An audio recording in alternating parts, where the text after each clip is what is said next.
European rugby. So this is a European rugby question. Mm-hmm. Okay. Should the Premiership merge with the URC, okay, to create a true Northern Super League? Okay.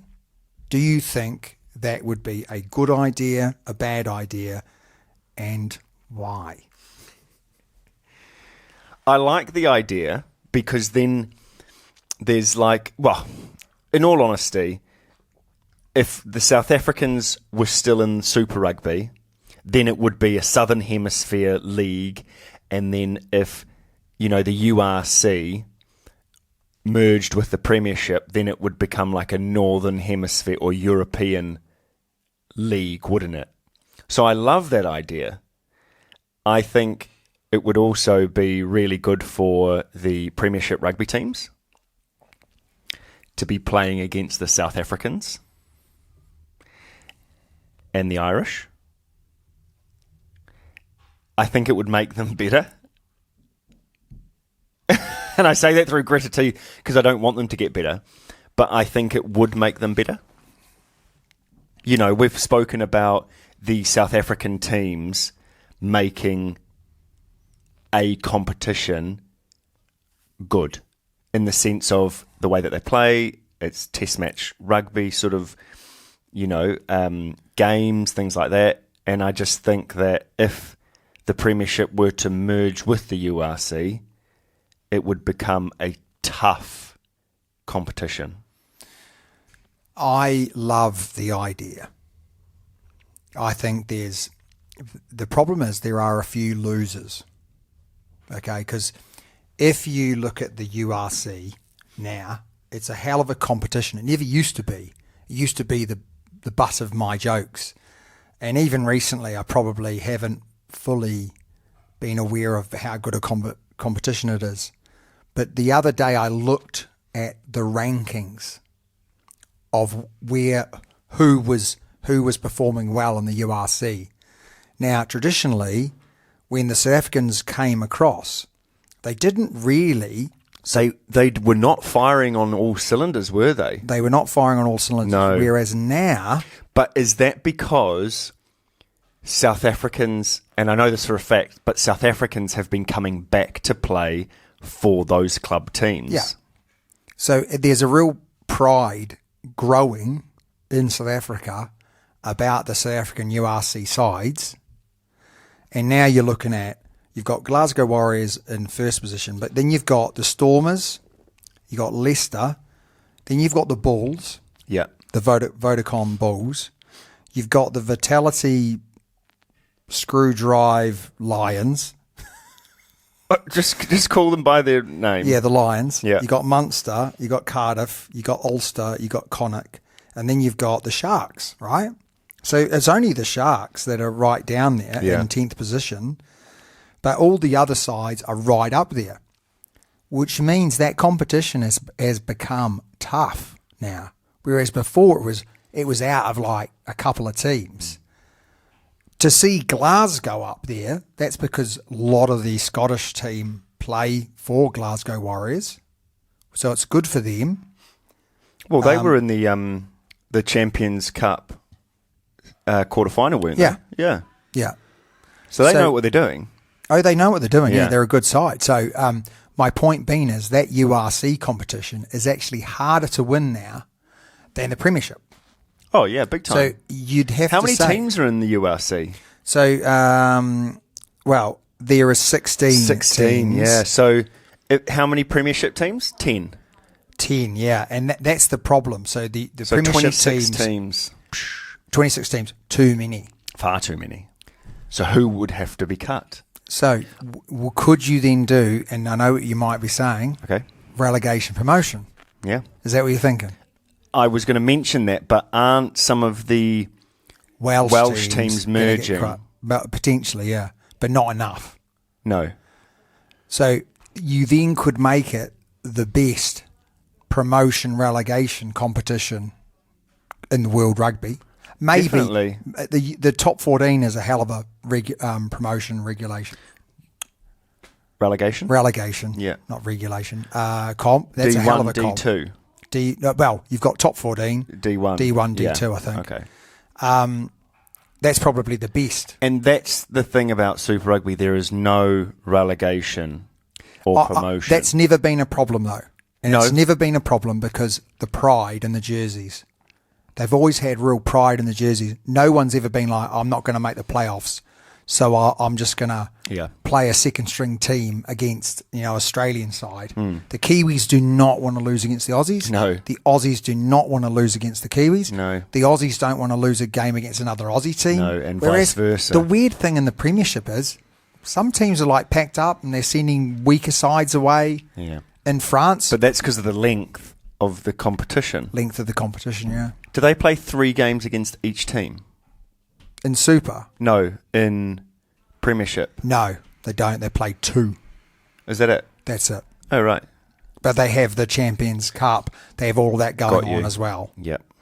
So I'm going to say it would be the best thing that could happen for English rugby. Yeah, big time. And that's where it might. Yeah. So would you go 13 teams Premiership? I'd go 15. And what, teams. just add a couple more in? I'd go 15 teams and play once, like not home and away, because that would be 30 games in a season. Yeah. And actually then what about the second tier? The second tier you'd need to add. So you've got a couple of teams like Ealing Trail Finders would like to join. Okay. Yeah. You've got a couple of others as well that would like to join in. So your second tier, and then that would be a hell of a promotion relegation comp. It would. But how would you sort out the first year? A mass fight. Yeah. Yeah, how would you Get sort all the that captains. Get all the captains. They can pick one other player, and they've got to like WWE, because I'm modern these days, to see who stays in and doesn't. That's the problem, mate. World Wildlife Federation. There is another way you can do it. You can do it in 2 conferences. Okay. And have 2 competitions, and then the top people from each conference, a bit like they do in the NFL. But I think the promotion relegation bit is where it's so interesting at the end, because you look at the football, you look at the Premiership, and you go, how interesting is it at both ends of the table? Yeah. Going into the last 5 or 6. People are talking about staying up all season. Yeah. Who's in the drop zone? Yeah. Who's in the promotion zone? I just think it's something. How many would you drop? How many would you bring up? I would go 2. Only 2? But I would go 1 guaranteed. Yeah. 1 guaranteed to go up. Yeah. And then you have a playoff for the other spot. Why not 3 and 3? You go 2 automatic. Yeah. And then the third, so like 3rd, 4th, 5th and 6th play. So 3 would play 6, 4 would play 5. And then they go to that's what they do in the football. Well, how many? So 2 go up. 2 automatically go up. And then there's just one more spot. And then there's one more spot, and that's the playoffs. Oh, okay. Yeah. Yeah. I just like what I would like is. But then football, I think you can sort of play. You can play a couple games a week, whereas rugby you can't. You can't. No. And we're going to get to this, but the Razzler the Dazzler made a comment about you could have, about that Anzac weekend. Yeah. He sort of mentioned about internationals on the Thursday or something and then the Super round on the Friday, Saturday, Sunday. Oof. But it might mean that the internationals only play on the Thursday, and then. Oh yeah, you couldn't have an international playing on a Thursday and then trotting out on a Saturday. Exactly. So it would have to be that where you sort of the depth of the squad is then tested on that Super. I just don't know whether or not people would turn up to those matches, but we'll get to that. Or we'll get to that. You go Thursday. Well, yeah, like Damien said, we'll get to that. So I'm saying, great idea. Yep. Here's the arguments for. Really good for the rugby. Those that make the top tier would be playing in the best competition in the world. You'd have to say that, wouldn't you? The top English teams versus the top URC teams. Yeah. It'd be a hell of a competition. Yeah, it would be. Be right up there with top 14. Top 14. Yeah. And if there was promotion relegation, no teams at any point would be able to take their foot off the accelerator. Plus, if you then just take that URC as your main competition, you could actually do something quite good with the European Cup, where you won't need to have, it would be like the top 5 from the URC playing the top 5 from the Pro 14, or even the top 4, and you go straight, you go into knockout straight away after that. Do you know what I mean? And then you could go boom, and that could be a much shorter, much better, high quality competition. Yeah. Because let's be honest, all the rounds leading up to the knockouts were not great, and then your knockouts hit, and it's been fantastic rugby, great watching, full stadiums, passionate crowds. You know, everything that led up to that wasn't great. No. All right. So things that are against it is that some would lose out, and those teams are not going to want to lose out. No. So if they're currently down the bottom of the table, they're not going to want to be part of it. No. Interesting, isn't it? Yeah. And money. I think maybe in that first year you do the conferences idea. Yeah. But you're always doing it in the knowledge that if you come in the bottom section, you're in the second tier. Yeah. The money would go down though, eh? If you're in the second tier, it would. If you're in the top tier, you get a lot more money. Yeah. Yeah, a lot more money. And you know, the strong will survive, mate. Yep.